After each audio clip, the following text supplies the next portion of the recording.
Hopefulness day 15. I did nothing productive yesterday other than cleaning up a decent number of dishes.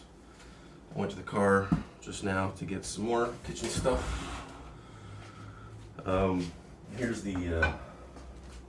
Here's my pan.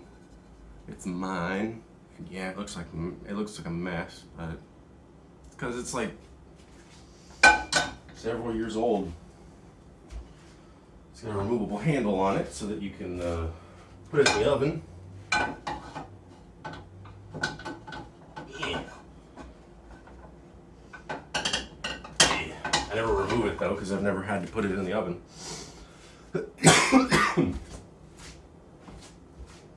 Man, I think I drank more water in a day yesterday than I normally drink in like a week, it feels like. I don't know.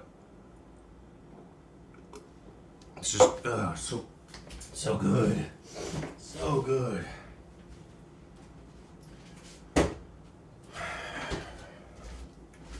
So today, at minimum, I need to go to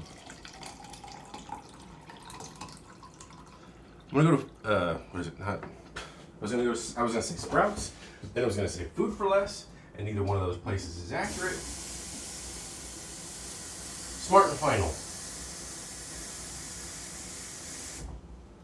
because they have the goods, as it were.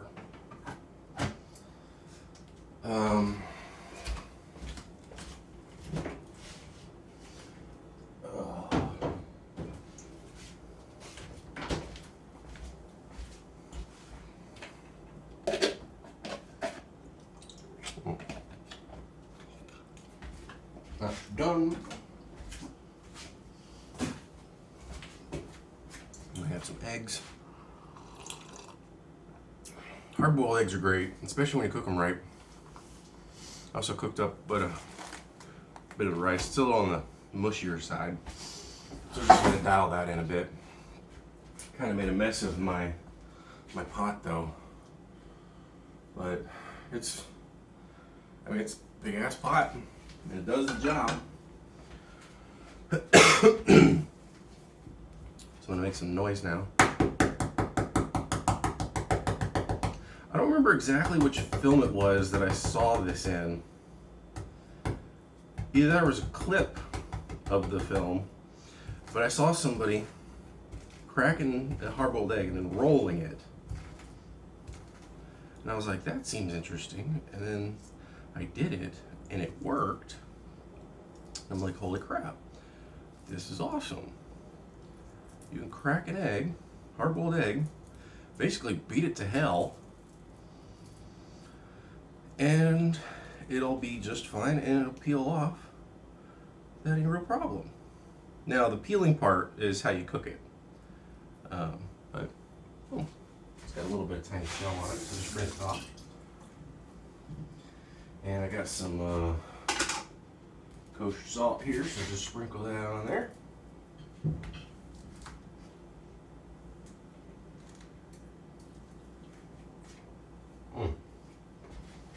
And the inside looks great.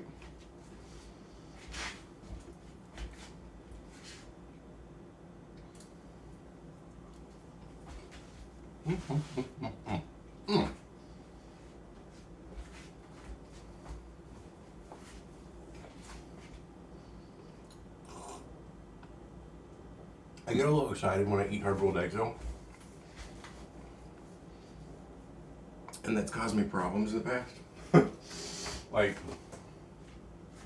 the inside's really dry. And so, I mean, even when they're not,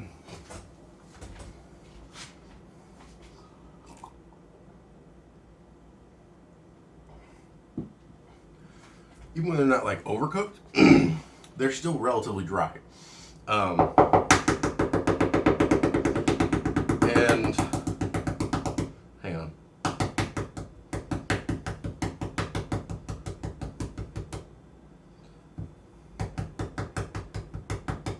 So I basically crack on the axis. So I grab this one, I crack like, I rotate it around that way, right?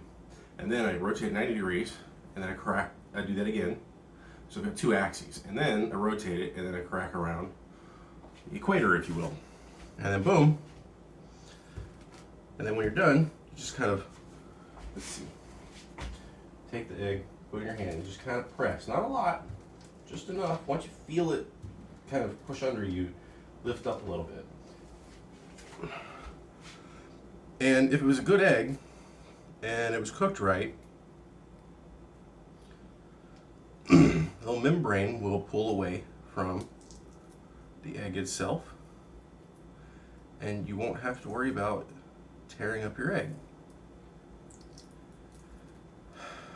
Now, I've known how to do this for years. I've been doing it for years. My grandmother told me how to do it, and and this one's not the greatest, sadly, because it's still kind of yanking part of the egg. I mean, this is part of the same batch of eggs. It's from I say same batch, same cooked batch, so like it kind of tore pieces of it off. But here's the thing. So J. Kenji Lopez Alt did literal experiments on this, and he found out that you do not want to put the eggs in just normal water and then cook them. You want the water to be boiling already. And the reason for it, he said, and I can't remember, the details in my brain are spotty. Oh, crap. I bit through it and I took the whole damn yolk with it.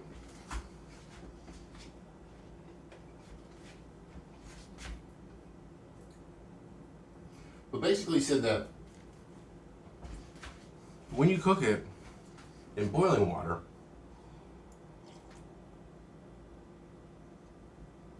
it helps with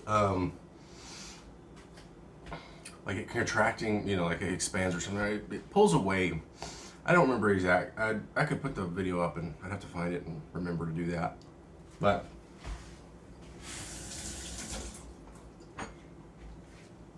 anyway, after his experimentations, he had, he did blind, he did blind tests to see. So he would cook the eggs. He would know how they were cooked, and then he would let somebody else peel them who didn't know how they were cooked to see how well the peel went. And apparently when he did this, the eggs that, despite the people not knowing how the eggs were cooked, the eggs that were cooked in the boiling water had like basically a 90 to 95% success rate of peeling easily, which is great. And just helps to reinforce the things that that I've known about for a while. So there's that. But the thing about I cook mine for about 10 minutes. That's how I like my hard-boiled eggs. Now, if I want a soft-boiled egg, I'll cook them for 7 or 8 minutes, whatever. It depends on how long I want, what kind of soft-boiled egg I want. I generally don't want anything less than 7 minutes though, because if the whites are still undercooked, I don't like the texture, I don't like the taste to it. It's not desirable. I get it when you want your 6-minute egg or whatever it is, and then you crack the top and you use your little toast soldiers to dip them in there and everything. That's cool and all, but I prefer my eggs to be solid, or my whites to be solid, even if I really like me a runny yolk. But when you cook an egg, especially a hard-boiled egg, right, if I'm cooking it at 10 minutes, then it's going to be hard-boiled. Then the inside is going to be really set up, and it's not going to be moist. Like, the whites are still effectively kind of on the moist side because of the way their protein structures are. But with the fats and cholesterols and whatnot inside the yolk, it's going to set up differently. And it's going to absorb water, because that's why they're dry. And if you suck down too much of it without having chewed it and blah, blah, blah, and again, I get kind of excited when I'm eating some hard-boiled eggs because I like them. You just throw a little salt on them. They're great. Put some hot sauce on them if you feel like it. So, in doing that, if you get a little excited and you suck down too much of those yolks, those dry yolks, without really paying too much attention, it gets kind of stuck. Now, it doesn't go into the lungs, which is good. That would be really problematic, but you have this mass that's stuck inside your esophagus, and your esophagus is trying to do its thing. And it just becomes really, really uncomfortable. And one of the best ways I've found, although the best way to prevent this, kind of like the best way to prevent a hangover, is to not drink too much. Well, the same way with this. The best way to not have this happen is to not swarf down your fucking food. Just kind of drinking a little bit of water, not panicking. Panicking is not good. And if, worst case scenario, you just make yourself throw up. I've had to do that a couple of times in the past. It wasn't fun, wasn't pleasant. And, it felt like a waste. It's like, my food, my time, So, yeah. But, I mean, it's not a huge financial loss, because, I think this was 18 eggs. Yeah, well, it is 18 eggs, and I think it was like maybe $3, maybe less. Yeah, it was less. But even if it was $3, that's $1 for 6. So, that's 33 cents for 2 eggs. That's not expensive. So, I got a number of things I need to clean up, including my pot. I almost wanted to call her Bessie. I don't know why.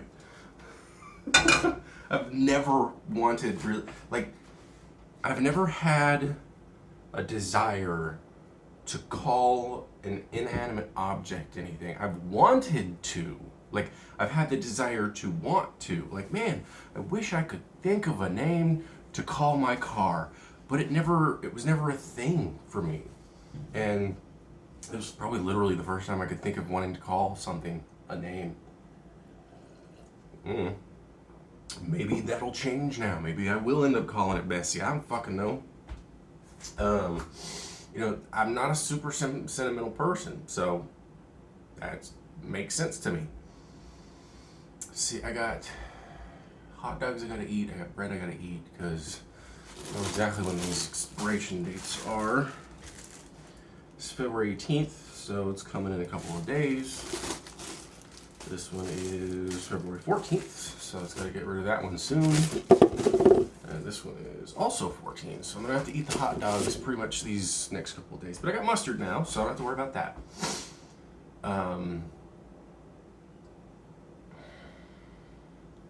And that'll make up a good portion of everything anyway, so. But yeah, this pot, I no longer need really. Sure, it's in the middle range of pot sizes, but generally speaking, I need something more than this. This does 90% of the work. My big pot does 90% of the work. And then if I need anything else, generally speaking, I'm going to use this little guy, which is a great little pot. I've made all kinds of stuff in it. I've started roux in this. And even though it's small, and a roux is generally going to be the start of something bigger, sometimes what I'll do is I'll start the roux in that and then dump it into the bigger pot to make everything. I've made baked macaroni and cheese. I still haven't really been able to dial that in yet, though, because one thing that your everyday macaroni and cheese, your box, your Kraft dinner and stuff like that. One of the reasons why that is so gooey is because it has emulsifiers in it, and it helps to make it that gooey hockey cheese, if you will. Well, everyday cheese doesn't have that emulsifier in it. But what you can do is either buy something that will help to emulsify. You can buy an emulsifier of some kind, or you can just throw in some processed cheese, some American cheese. So, you know, get yourself some Kraft slices and then throw that in there with your cheese once you've started cooking it down. So you make your roux, right? And then you start dumping in your cheese. And then you could throw in, you know, a couple slices, and that will help to emulsify it, and it will make it that gooey cheese. So there's that as an option. Learn that from Babish. Oops.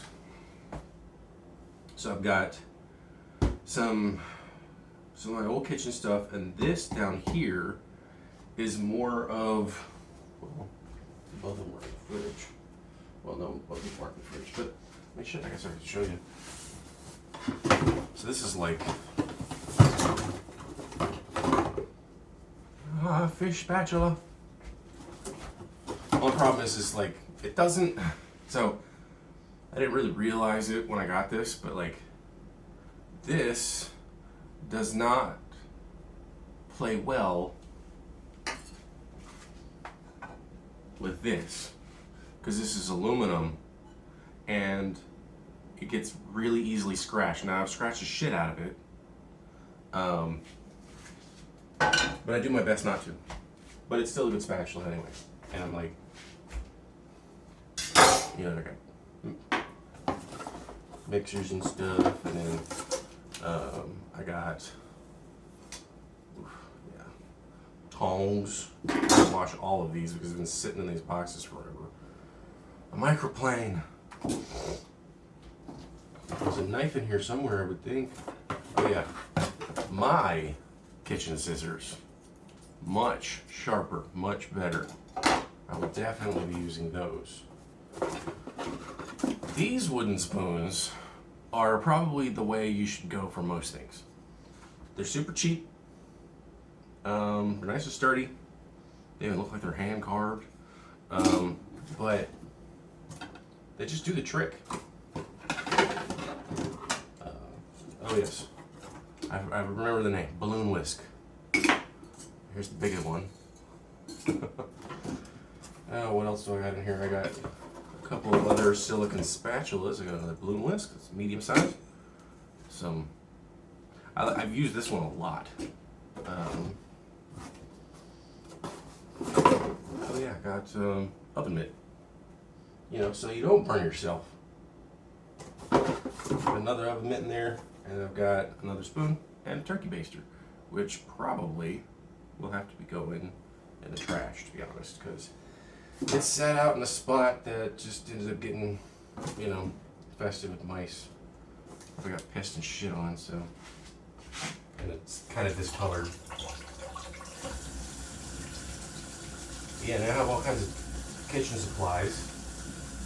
Unfortunately, though, it can become easily overwhelming, so we'll see how well that works out. God damn. It's not cold outside, but it's like everything is cold. All water's cold. But that wasn't really what I was trying to show you. What I wanted to show you, which I mean, pretty much saw it yesterday, but like I have barely used these things. They've been sitting in this box for over 2 years. But it's little glass containers, and inside it's got another one. So, and the reason I bought these, I mean, same reason you buy any kind of glass container typically, or any kind of container of any kind, is so that you can, you know, store stuff in them. Yeah, it's a nice little set. Good quality glass, anchorware, and comes with two big ass bad boys. This one, I've got one in the fridge right now holding my rice. And you know, a little nesting, concentric, lovely. So I'm hoping that the situation is I'm going to take those out, set the box aside, wash them up, and then I'll kind of like I'll try to figure out how to store stuff and whatnot in them. Because I'm thinking, like, especially on the smaller side, because I've got 1 cup, 2 cup. Hold on, I can find out. All I gotta do now. So this one is 1 cup. This one's 2. I think the next one's 4. That's right, can't read it unless you go this direction. This one is, oh shit, I can't tell because it's sitting in the. Oh, it's hard to tell, but I think it's 4 cups, and this one's 7. And so for like the 1 cup, little adorable little cups. I think what I'll do with those, since I've got a number of them, is I'll put like when I make a sauce, I'll kind of divvy them up, and then I can use this little guy to scrape them out. When the time comes, cooking whatever sauce, pasta combination that I want, and then yeah. That way it's easier, it's more measured out, and then I have like a visual representation of how much is left. Now the only problem is that obviously, you know, it creates more dishes, but they're small, easy to clean, so it's not really too problematic. But yeah.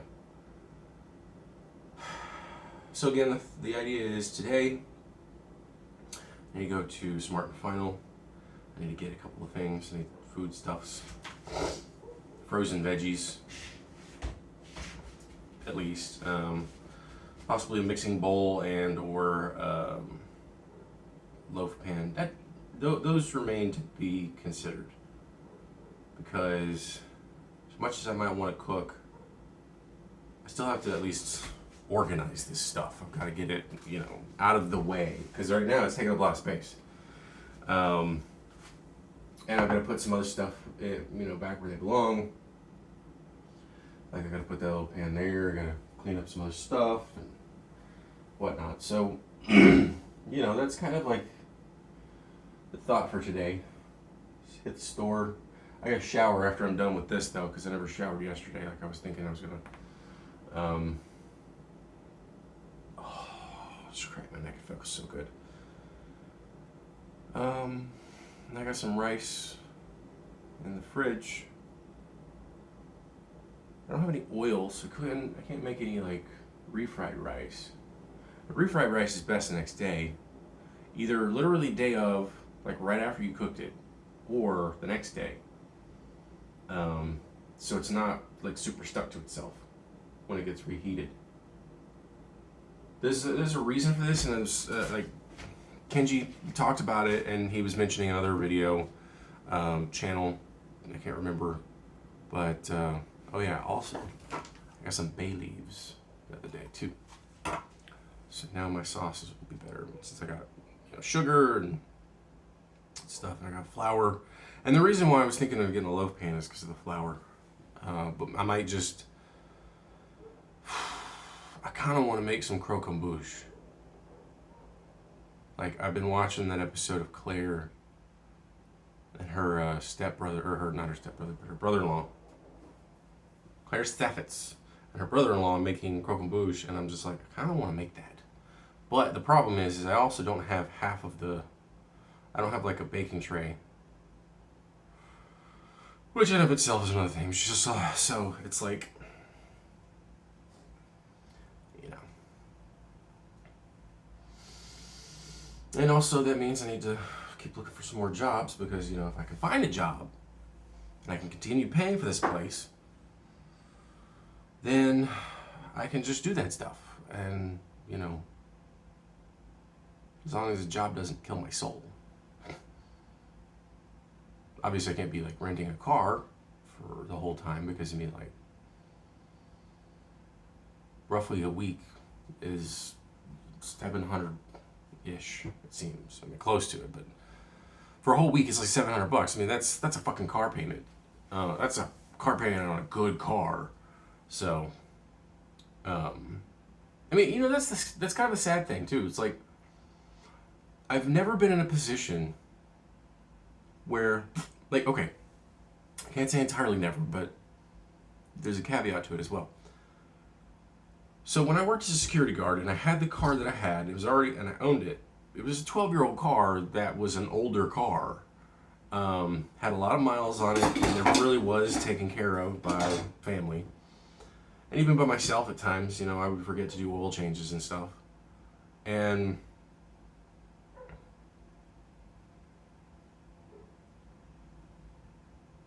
I was able to save up money to, like, buy stuff, but not like just stuff, just in general. I mean, sometimes, yeah, I buy, you know, DVDs and stuff like that. But I always had like a little extra cash to play with. Now, granted, looking back on it, I wasn't really that fiscally responsible because, I mean, I never had been in a situation like that either. I'd never been in a situation where I had enough money to not only take care of my needs, to have, and to also have more wherein that I could pay for things that I wanted. Now, I should have saved that money, but I didn't because I wasn't really in that mindset. I didn't really think about it, didn't really understand it. I bet I have a better understanding of it now, of course. So, like, let's say I got lucky and I got a $60,000 a year job. That's technically under the ideal, like, middle class living situation in America. But here's the thing. I could get a car, a nice car, for $500 a month. And, you know, let's say insurance is another $250, just because. It's $750 a month. I'm still at like half. I still have half of my income remaining, which means I can save a good chunk of that, could put it into my mutual fund, I could put some of it into, you know, an IRA or 401k or something like that, and still have money left over for for like other stuff.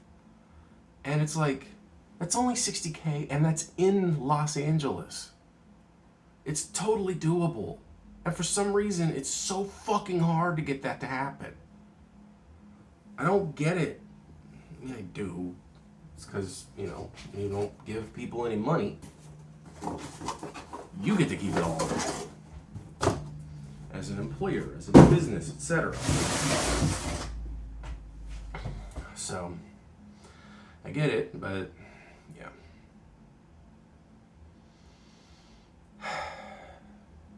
And it's not even, I mean, $60K isn't that much, but it's enough. It really is for someone like me.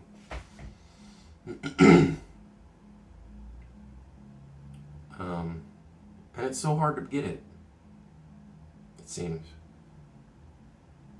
It's really frustrating.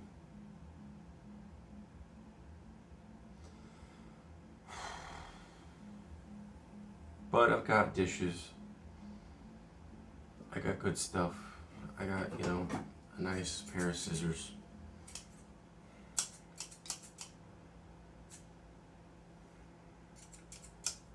And a microplane. Got a car for now. And I gotta make sure that it's parked in the right spot, not on the wrong spot on Wednesday, and so many other factors.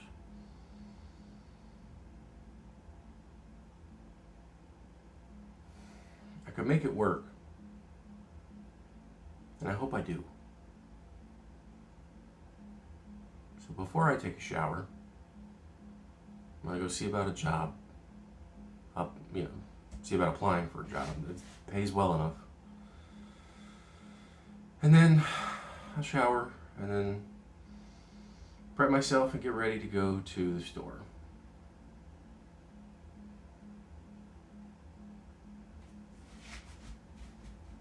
And then, you know,